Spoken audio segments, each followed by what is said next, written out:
Good afternoon, everybody. How are you today? How's Friday been? Hey, tonight we've kind of shaken up the menu. I was going to do paneer, but the kids, I don't know, they're not their usual self. They've asked for pizza, so I'm happy to oblige. Hopefully that means I'll actually eat dinner.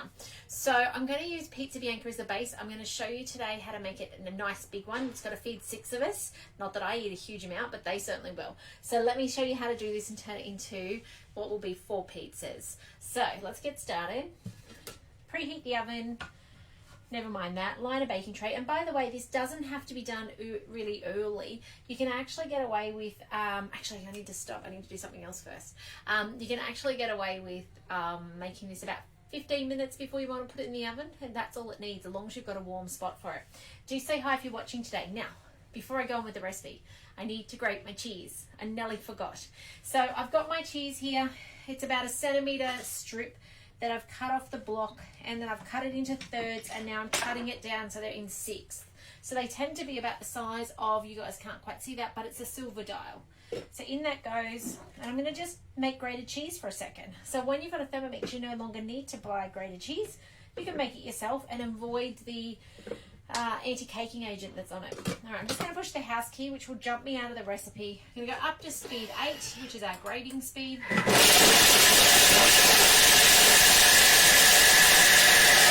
That sounds done to me. It normally doesn't take long.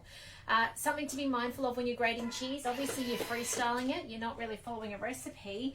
Just keep an eye on the sound, or listen in on the sounds.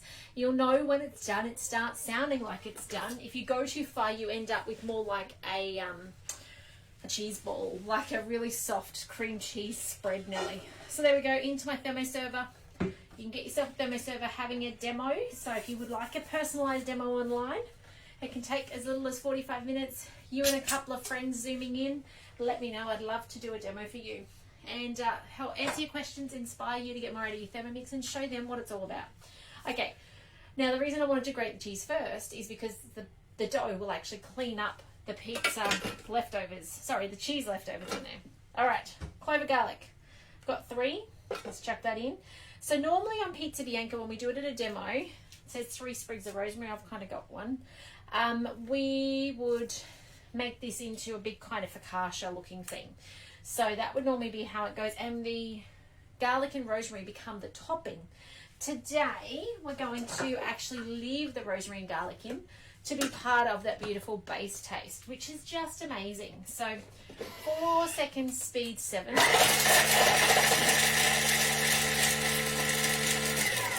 And that's chopped down. It will normally tell us to do a second chop. I'm not even going to worry. It can get a bit finer, but in all honesty, now that last step said transfer to a bowl and put aside, because normally, as I said, it tells you to put it on the top at the end. I'm not going to worry about it. How cool is that? I love that. That doesn't get old. Garlic and rosemary in the Thermomix. Okay, 220 grams of water. I have some whey from a while ago to get rid of from the back of the fridge. I'm going to use this. So I'm going to double this recipe though, because we're making it for so many people. So I'm going to put in 440 grams. And it is straight out of the fridge, so it'll be nice and cold. Nearly there. There we go, that'll do. Next. Whoop. Go next. Okay, 1 teaspoon of sugar. I'm not going to put the sugar in. However, if you have friends and family at your house who normally would have store-bought pizzas or store-bought bread rolls or scrolls and stuff, start with the sugar and wean them off, because otherwise they'll taste the difference. That's all I can say about that. But my family don't know the difference, so it's all okay. Okay, 2 teaspoons of dried instant yeast. So here is my yeast. Keep your yeast in the fridge or freezer. So normally it would come in a red barrel, although mine was a different packet one this time. Do say hi if you're watching today. Do you know what you're having for dinner at your house yet? Let us know. So I'm looking for 4 teaspoons. You can see I'm not being too particular. I'm certainly not. Those of you who've been watching for a while know that I don't do particular very well. All right, next up, on with the lid. And now this is actually an important step, mainly because I had the cold whey out of the fridge today. If you had water out of your tap and you're living in Brisbane or somewhere that it's warm, you don't need to worry about this 37 degrees heat up. It'll be fine. But because my liquid is so cold, it does need to have the chill taken out of it. So the 37 seconds is actually important in this time.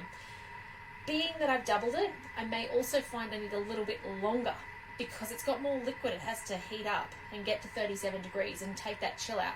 The reason we take the chill out is so that the yeast can bloom. If it's cold and at room temperature, just like storing this in the fridge or freezer, it stalls it. It actually won't then let it do its job.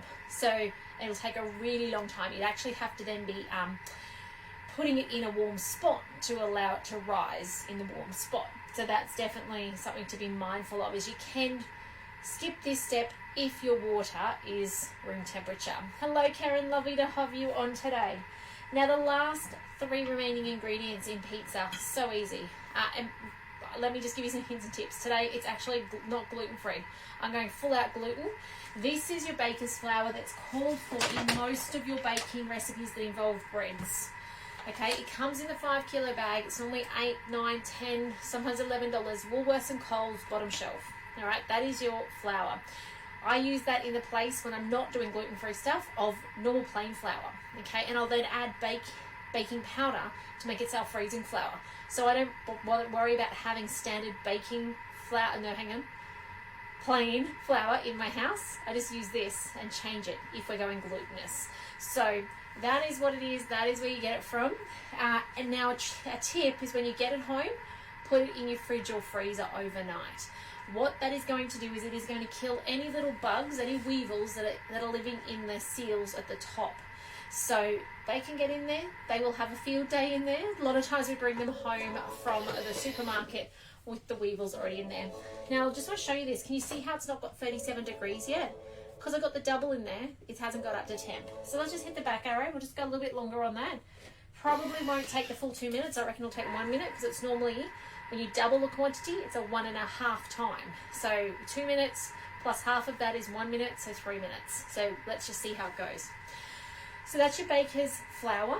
Okay, you could go talk to your local bakery. They will probably be able to give you or sell you baker's flour as well. If you're making pizza though, you can get away with plain flour. That is a-okay because you don't need the massive rising that you're going to get if you make a loaf of bread or bread rolls.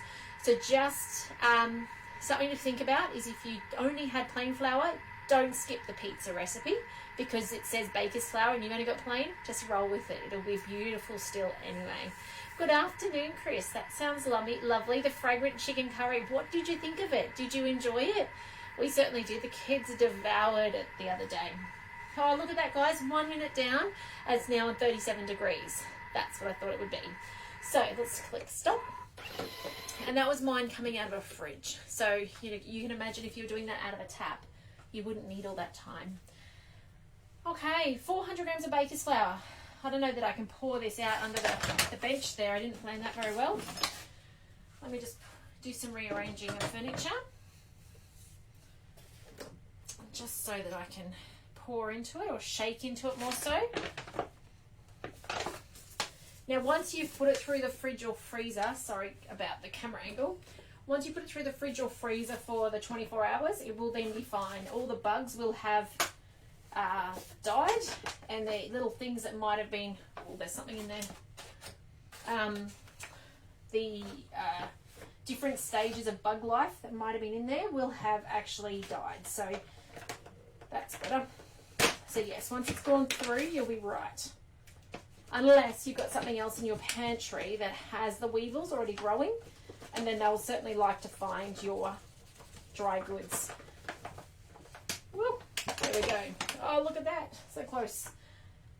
And weevils will really get into anything they can. So given half a chance, they will get into nuts and seeds and things like that. So we actually put all ours through the fridge or freezer first.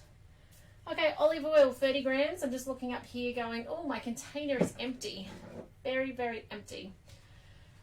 So let's see if there's a little helper outside and I'll move on to the salt.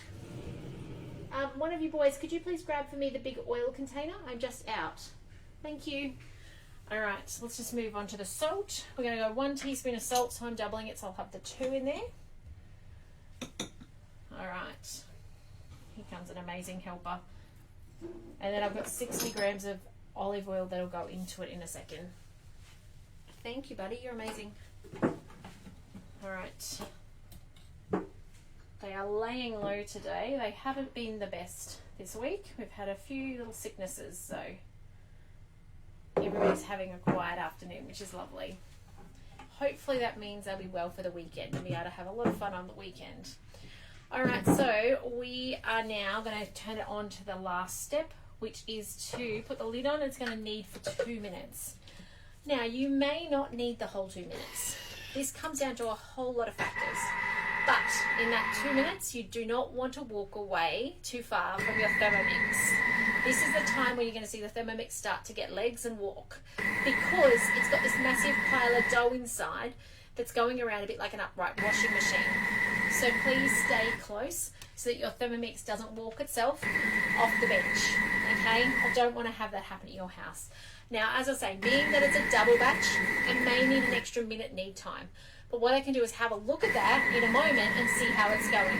So I always like to take the little measuring cup off and have a look at how it's going. I'll just hold you guys up and you guys can have a squeeze in there as well. Good. So you can see it's quite a full bowl in there. See, it's churning over nicely. But yes, you may need to extend the kneading time so that it ends up nice and smooth. But really, every dough is a bit different depending on the humidity, whether you've gone a bit heavy-handed or light-handed on flour or water, those sorts of things. Now, from here, I'm going to prove this for probably 15 minutes in a warm spot. And then it's going to be divided up into the 4 pizzas, rolled out, put on a tray, and then I'll give it a second prove. Now, if I'm in a hurry, I won't give it a second prove. What I'll do instead is I actually, rather than prove it the second time, I will put it straight onto an oven tray, top it, and put it into a cold oven. Now, you're probably thinking, that's really odd, you're going to put it into a cold oven. So with the cold oven, what that's going to do is it gives it a second chance to prove as the heat comes to the up to temp. So if you put it into a super hot oven, the 200-degree oven, the yeast will straight away die. It can't do any more of creating airiness. It will literally, that's it, it dies. Just waiting for the Thermomix to be done so I can see if it's ready. But yeah, if you go into a hot oven, straight into that 200-degree oven, yes, you'll get a nice crispy outer. However, the yeast dies straight up because it's over 40 degrees, it just dies. Whereas if you put it into the cold oven and then you turn the oven up to the 200, it will then, on that way up till it gets to 40 degrees or so, you'll actually see it'll grow. And I do that with bread rolls as well. I shape them.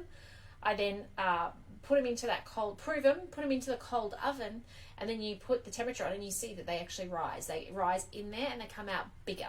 Whereas if you put them into the oven that actually is already preheated, they don't get any bigger. They literally, they stall. They're kind of stuck at that size. Let's have a look at this. Oh, it's beautiful. I don't need to do anything else with it. Yay, I love that. So that is all combined. I'm going to tip that out to a thermomat, which I didn't bring in with me this afternoon to show you guys, but I'm going to put that onto a thermomat. This beautiful dough. This could be so many things. I don't know about you guys, but when I play with dough, not that I do it too often because we tend to do gluten-free, but when I do, look, there's a cob loaf ready to go. How cool is that? As I said, 4 pizzas, maybe 2 pizzas and a whole set of scrolls. This naan bread, fried off in some butter or some ghee, and you've got naan bread. So easy, so simple. And it took us, under 5 minutes easily, probably more like 3 minutes. And if you had your warm water instead of it being that heat up step, you've only got a 2-minute knead time. It's like a 2.5-minute recipe in total, which is pretty awesome. Just grabbing the last bit out. Use your dough as kind of like blue tacks, sticky blue tack, and it sticks to each other and you pull out those last bits. So remember to do that so that those bits don't go to waste in there, and just tuck them under the bottom.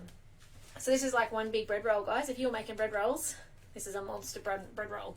But if you do want to make a cob loaf, you put it into a cake tin, a round cake tin, and let it prove in there, which gives it some sides, and then you made your cob loaf. So there you go. All right, I'm done. I'm going to go find my thermomat. Have a fantastic afternoon and evening. Take care over your weekend. feed your friends and family your Thermomix food and tell them the secret to your amazing, calm kitchen and the amazing foods that you can create so simply and easily. And when they're ready, let's do a demo to help them see how they can get their own Thermomix in their kitchen and get you some host rewards as well and inspire you. It's all about you getting more out of your Thermomix, which is why I'm here every day to help you guys. So please don't ever hesitate to reach out. Take care, and I will see you guys maybe over the weekend. We'll see how the weekend goes. So I'll talk to you soon, but definitely Monday, if no later than that. Talk soon, guys. Bye for now.